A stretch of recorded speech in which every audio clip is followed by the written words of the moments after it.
Tumanggi si dating Congressman Arnie Teves na magpasok ng plea sa dalawang kaso niya sa Manila RTC Branch 12. Dahil dito, ang korte ang nagpasok ng non-guilty plea sa kanyang arraignment kaninang umaga. Ayon sa abogado ni Teves, ginawa ito ng kanyang kliyente dahil sa questionableng pag-aresto sa kanya sa Timor-Leste. Si Mark Gonzalez magbabalita. Bago mag-alas 7 kaninang umaga, dumating sa Manila RTC Branch 12 si dating Congressman Arnie Teves Jr. para sa kanyang arraignment o pagkabasa ng sakdal ngayong araw.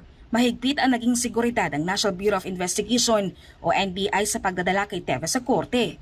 Nakasuot siya ng bulletproof vest at ballistic helmet. Ang mga miyembro ng media pinayagang makapasok mismo sa korte pero bawal kumuha ng mga larawan, mga video o i-record ang proceedings. Sa arraignment, binasahan siya ng sakdal para sa kasong illegal possession of explosives at illegal possession of firearms. Naharap si Teves sa mga nasabing kaso matapos ang isinagawang raid ng mga otoridad sa kanyang bahay sa Bayawan, Negros Oriental. Ang Manila RTC Branch 12 ang nagpasok ng not guilty plea sa arraignment ni Teves. Ito'y matapos pili ni Teves na huwag magsalita o magpasok ng plea sa mga ibinasang sakdal sa kanya ng korte. Iginit nito ang kanyang karapatan to remain silent. Pagkatapos ng arraignment, sinundan ito ng pre-trial at pagmamarka ng mga ebidensya ng prosecution at depensa. Pinagbigyan ng korte ang motion na makonsolidate ang mga nasabing kaso sa arraignment. Meron na ring schedule ng mga susunod na trial simula July 29, 2025 hanggang sa taong 2027. Pagkatapos ng arraignment, ibinalik si Teves sa NBI Detention Facility sa Bucor, Muntinlupa City. Hindi muna susunod ng NBI ang commitment order ng korte na ilipat siya sa Manila City Jail dahil sa mosyon na makonsolidate ang kanyang mga kaso.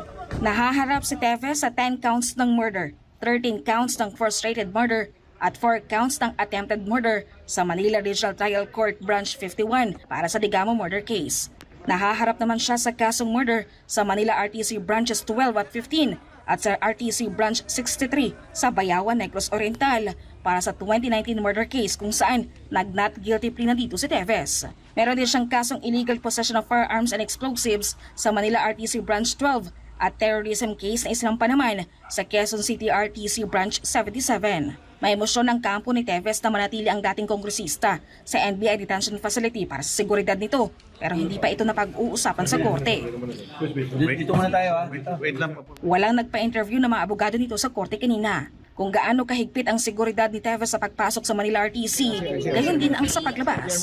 Sa isang Zoom interview, nagpaliwanag ang kanyang legal counsel na si Atty. Ferdinand Topacio kung bakit tumanggi si Teves na magpasok ng plea.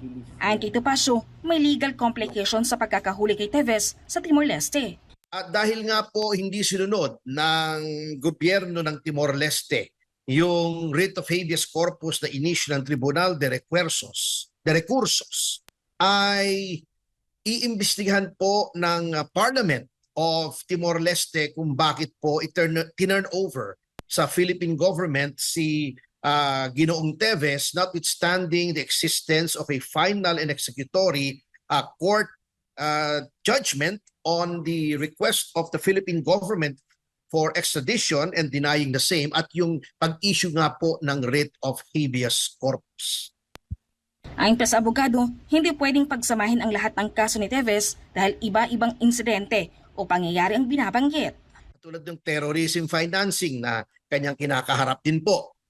Meron po kasing rules, there is a limit to how cases can be consolidated. Dapat po they're related to one another, there are common accused in case of several accused. There are common issues and they arose from the same act or incident complained of as a criminal offense. So pag iba pong araw o taon o buwan na nangyari, hindi po natin maaring consolidate lalong-lalo na po if the several cases have no connection or relation with one another. Nilinaw naman ng kampo ni Teves na susunod sila sakaling iutos ng korte ang physical presence ni Teves sa susunod na mga paglilitis. Ito'y kahit pa ang gusto ng kampo nila ay video conferencing para sa seguridad ng dating kongresista.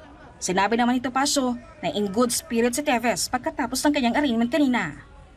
Nakita niya yung ibang abogado niya, he was briefed, he got a feel of the courtroom and he's confident that in the end he will be exonerated. Yun po yung justice na sinasabi namin. Hindi yung sinasabi ng iba na now he's here, justice will be done. Hindi po justice yung ikukulong nyo yung isang tao na presumed innocent.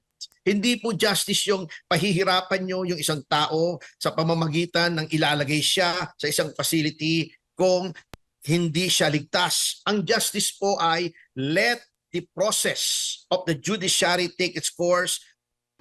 Para sa Diyos at Pilipinas kumahal, Margaret Gonzalez, SMNI News.